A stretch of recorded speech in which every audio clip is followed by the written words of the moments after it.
노래 여러분 좋아하십니까? 트로트 노래 좀 좋아하는 분 많이 있습니다.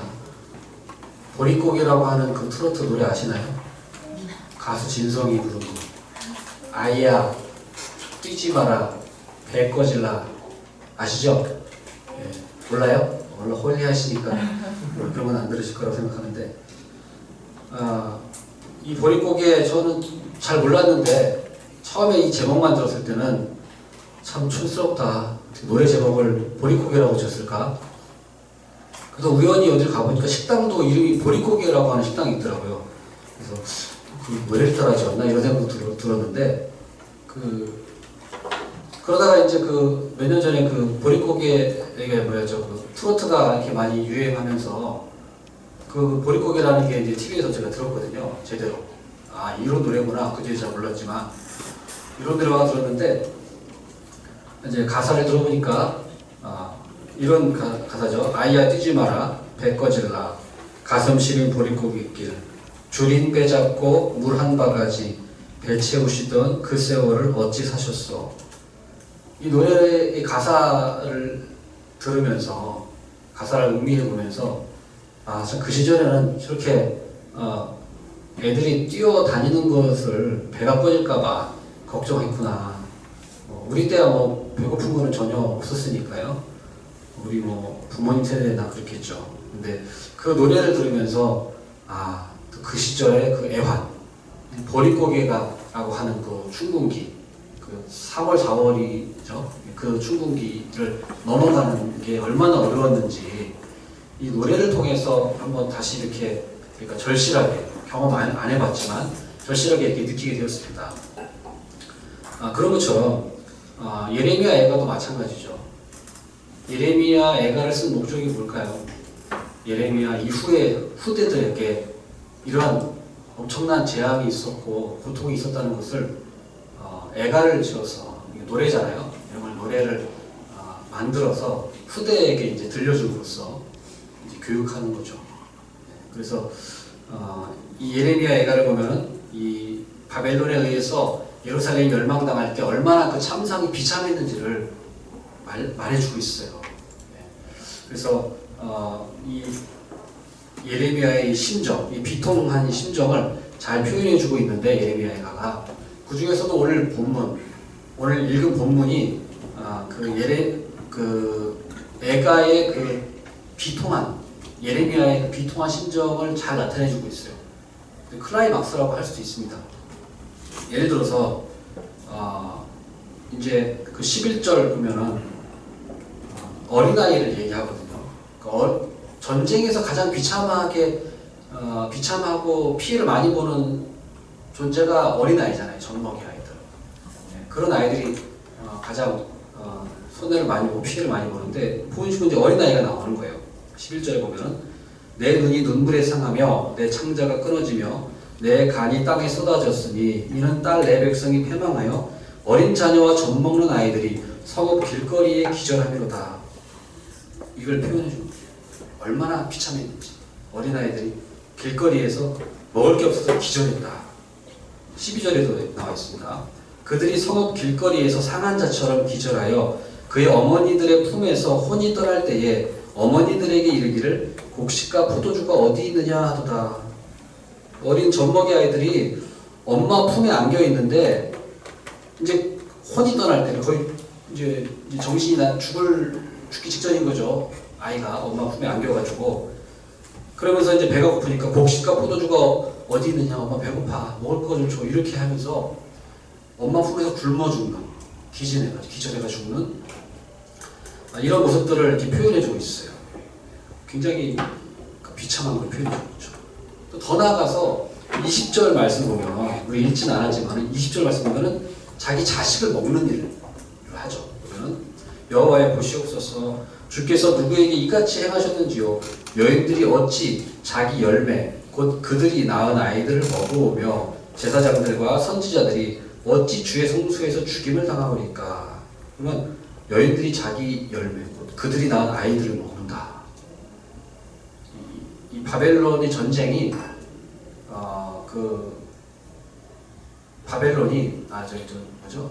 그 바벨론이 예루살렘 성을 포위했거든요. 몇 년 동안 포위했어요. 그래서 거기에 갇혀가지고 기근과의 전염병 속에서 거기서 이제 자기 자식까지 잡아먹는 그런 일들이 일어났거든요.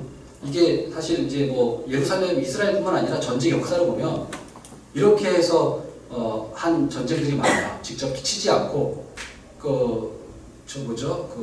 로마에 의해서 이스라엘이 이제 진짜 마지막으로 멸망할 때 있잖아요. AD 60년쯤에 로마에 의해서 이스라엘이 완전히 멸망하잖아요. 예루살렘이 함락되잖아요. 그때 똑같아요. 그때도 로마가 예루살렘이 워낙 견고하고 높은 적이 있다 보니까 군인이 아무리 많아도 이렇게 쉽게 함락하기 어렵거든요. 그러니까 안 쳐요. 공격을 안 하고 그냥 개미 한 마리 이렇게 못 도망가게 포위해요. 아무것도 못 들어가게 굶겨 죽이는 거죠. 그 전략을 짜거든요. 그때 똑같아요.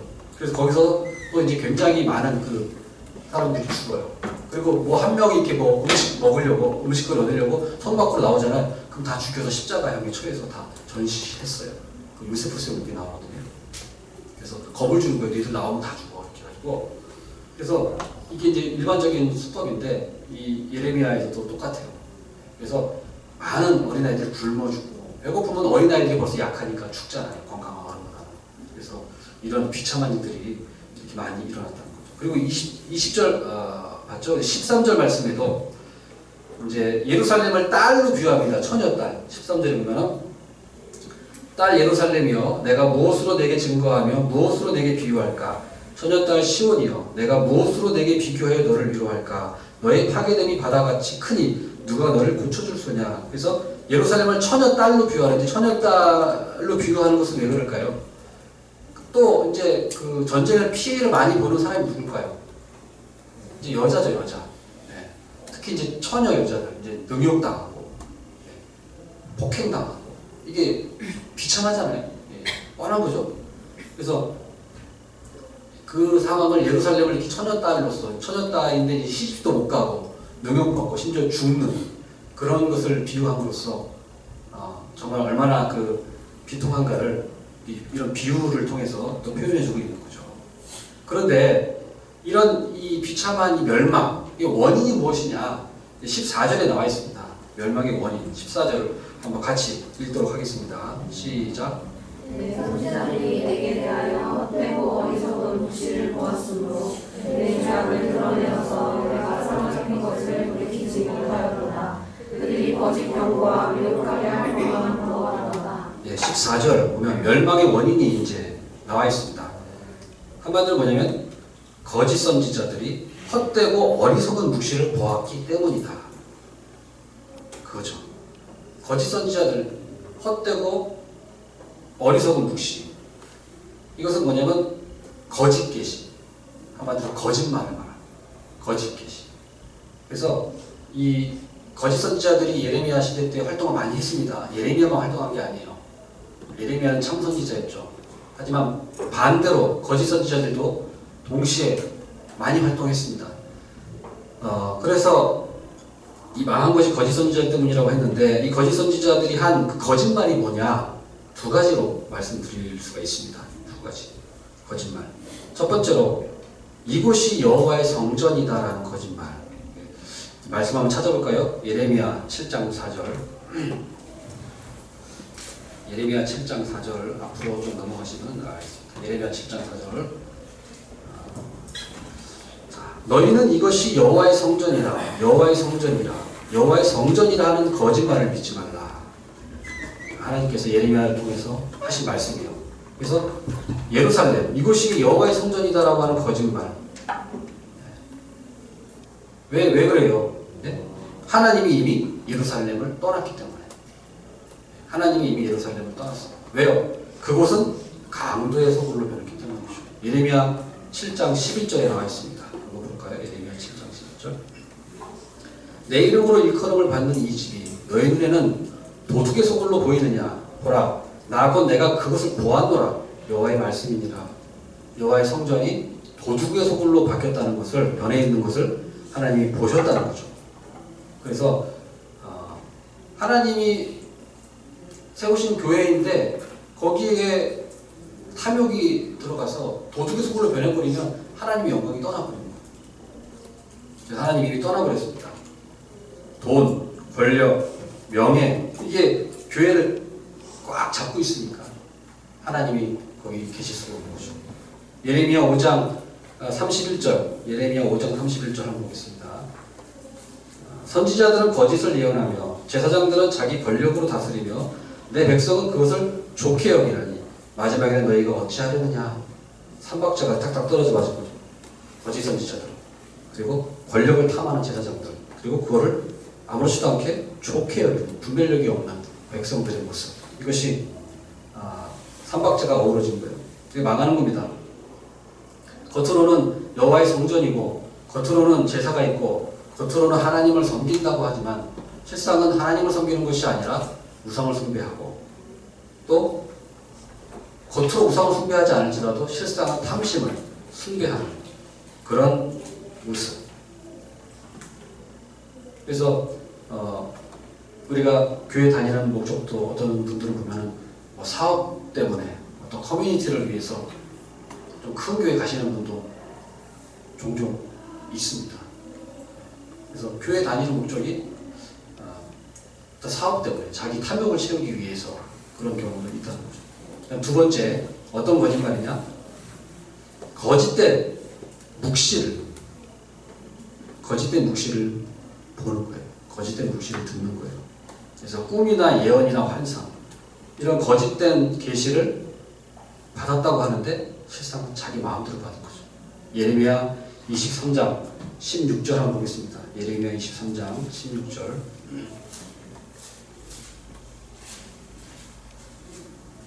예레미야 23장 16절에 만군의 여호와께서 이와 같이 말씀하시되 너희에게 예언하는 선지자들의 말을 듣지 말라. 그들은 너희에게 헛된 것을 가르치나니 그들이 말한 묵시는 자기 마음으로 말미암은 것이요. 거짓 선지자들이 말하는 그 예언들 하나님으로부터 받은 것이 아니라 다 자기 마음에서 우러나는, 자기 상상, 자기의 어떤 그냥 자기의 상상에서 울리는 소리, 내면의 소리, 이걸 하나님의 음성이라고 자기가 믿었든지 안 믿었든지 간에 그것을 하나님의 뜻이라고 계시라고 말하는 사람들이, 거짓 선지자들이 있었다는 것이 좀 많습니다.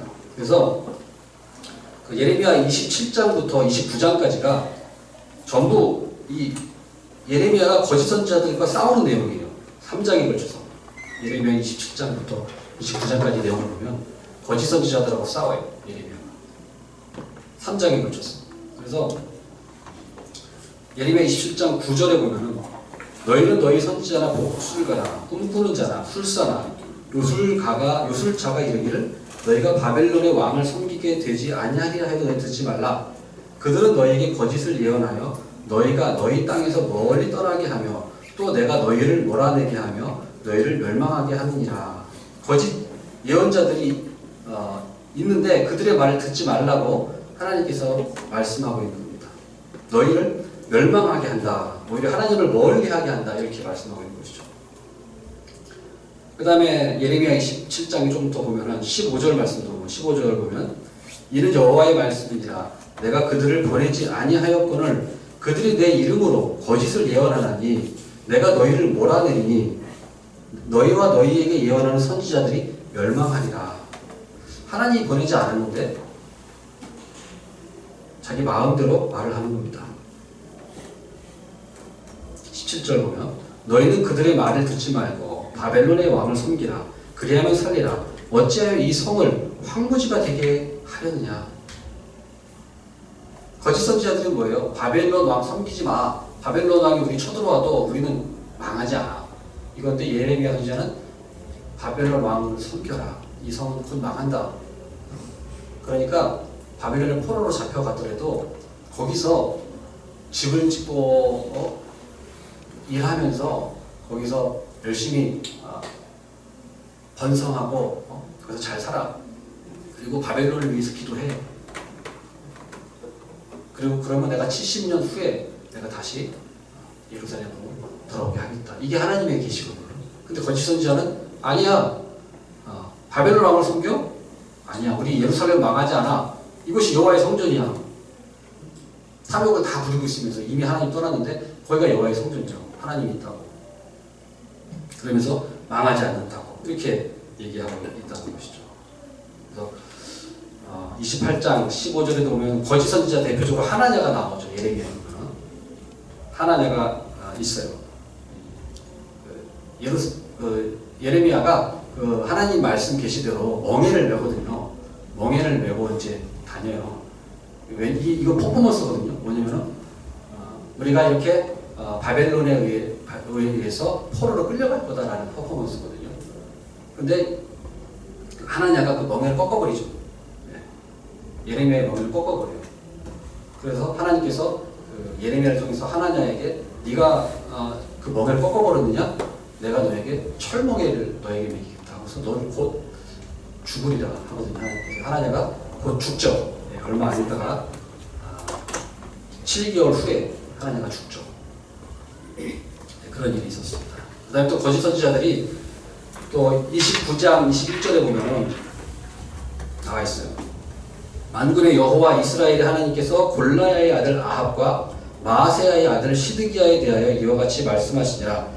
그들은 내 이름으로 너희에게 거짓을 예언한 자라. 보라, 내가 그들을 바벨론의 왕 느부갓네살의 손에 넘기리니 그가 너희 눈앞에서 그들을 죽일 것이라. 아합과 시드기야라고 하는 이 거짓 선지자들이 있었다. 그래서 하지만 이들을 내가 바벨론의 왕의 손에 넘기겠다. 하나님께서 거짓 선지자들을 죽이겠다. 이렇게 말씀하십니다.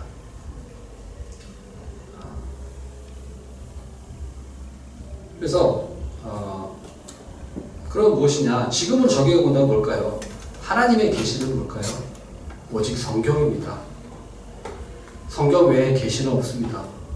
성경 외에 내가 계시를 들었다는 사람은 다 사입이고 이단이고 잘못된 사람들이에요.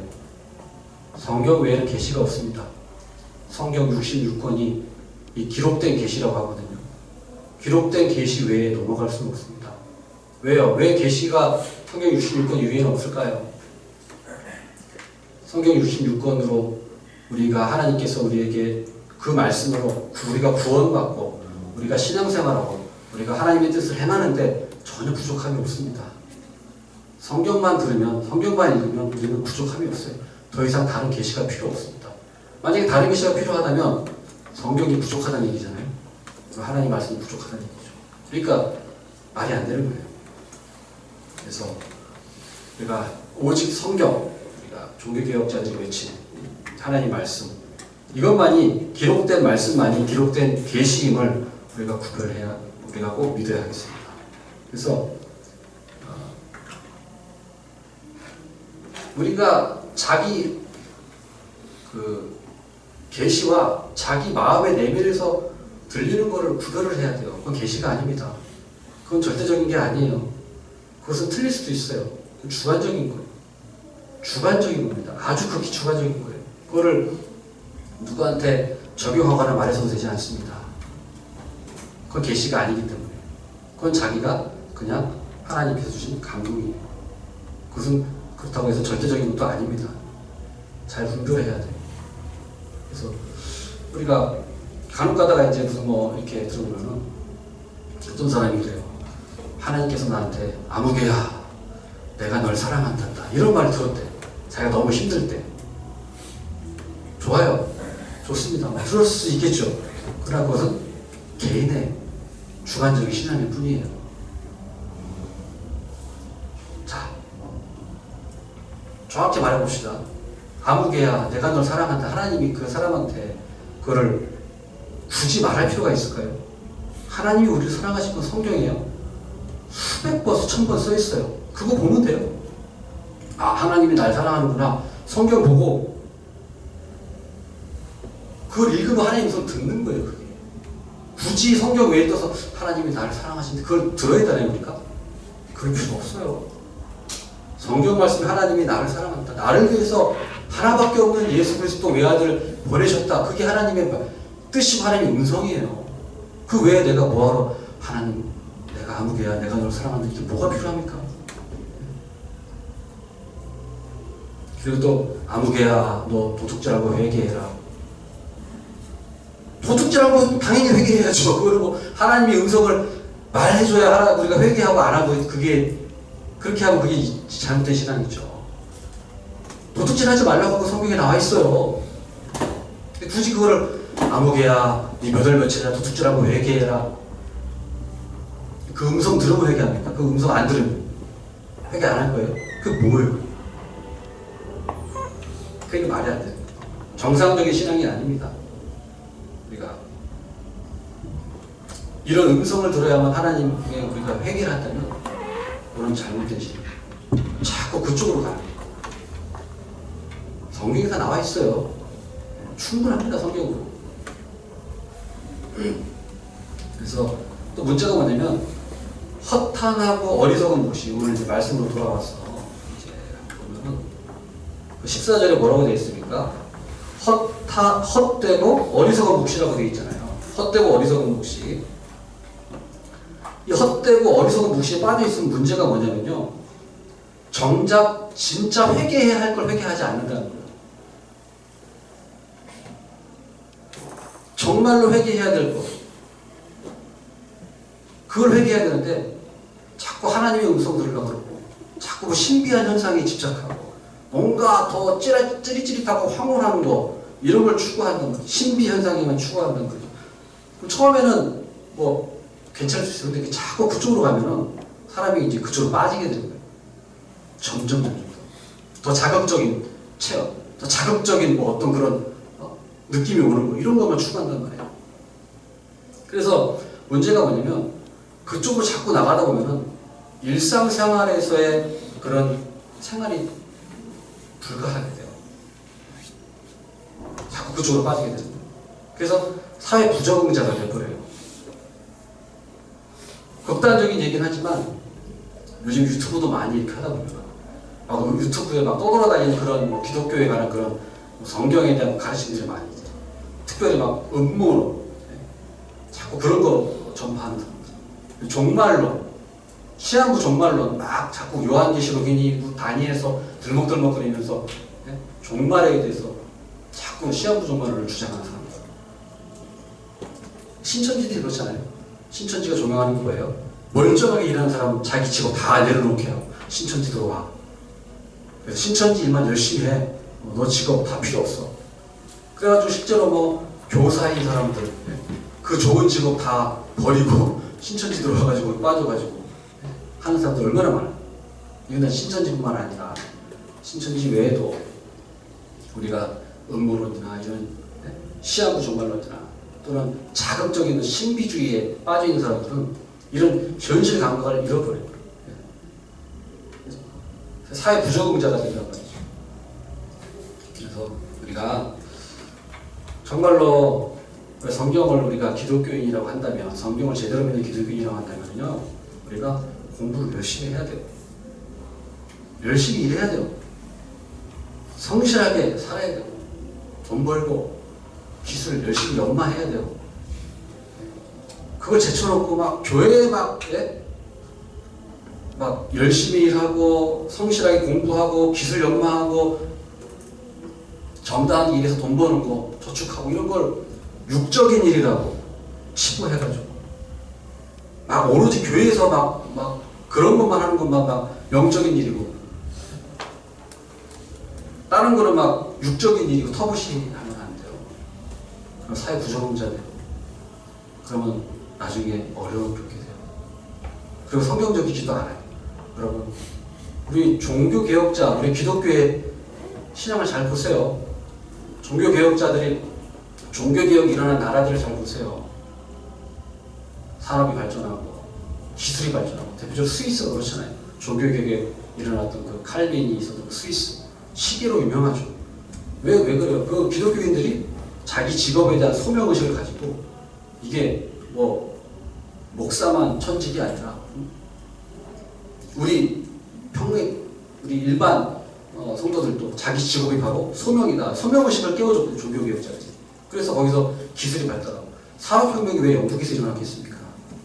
왜 산업혁명이 영국에서 왜 프랑스에서 안 일어났을까요? 프랑스는 캐톨릭이거든요. 캐톨릭은 속세를 완전히 나눠버려요. 그래서 신부, 교황, 교회만 거룩하고 세상은 세속적이야. 이게 캐톨릭이거든. 그러니까 종교개혁자들은 안 그랬어요. 아니야, 네 일터가 교회야. 그래서 프랑스는 이제 로마 가톨릭 국가니까 거기서는 산업이 발전할 수가 없죠. 산업혁명이 영국에서 일어난 거예요. 그렇게 해서 자본주의도 결국에는 뭡니까? 자본주의. 기독교 종교개혁 국가에서 이런 기술자들, 이런 상공업자들이 막 일어났잖아요. 나라가 발전하고 기술이 발전하니까 부강해지는 거예요. 그래서 종교개혁이 그 역할을 했습니다. 유럽에.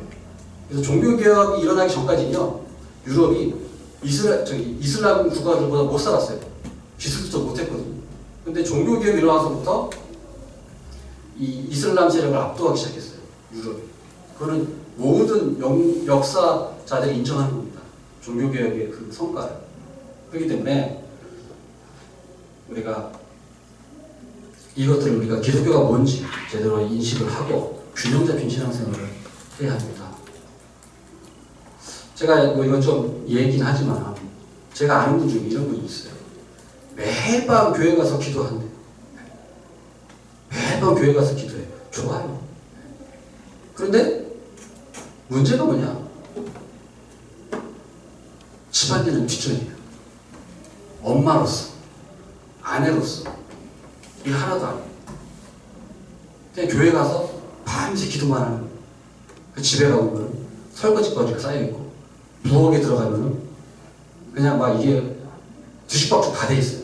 남편이 막 열이 받으니까 또 아내를 막 패고, 그럼 또 그분은 이거 하나님 핍박이야, 이러면서 뭐 핍박이야, 집안일 열심히 하면 되지, 깨끗하게. 그 남편한테 안 혼나잖아요. 그리고 자녀들과는 또 관계가 이렇게 단절되고, 엄마가 엄마로서 역할을 안 하니까 자녀들하고 이렇게 관계가 끊어지고, 자녀들 상처받고, 남편은 남편대로 또 겉돌고, 이러니 가정이 어떻게 되겠어요? 파탄나는 거죠.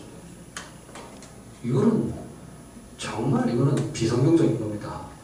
그분이 교회 가서 하루 종일 밤새 기도하더라도 그건 잘못된 거예요. 그 중단하고 집안을 먼저 돌봐야죠. 집에서 먼저 자기 남편들 보고 엄마로서 역할을 잘 하시고 그 다음에 교회 와서 기도하면 됩니다. 그 주객이 전도되면 안 돼요. 그 마음은 제가 이해하지만, 그러나 잘못된, 왜곡된 신앙이 바로 잡아야 합니다.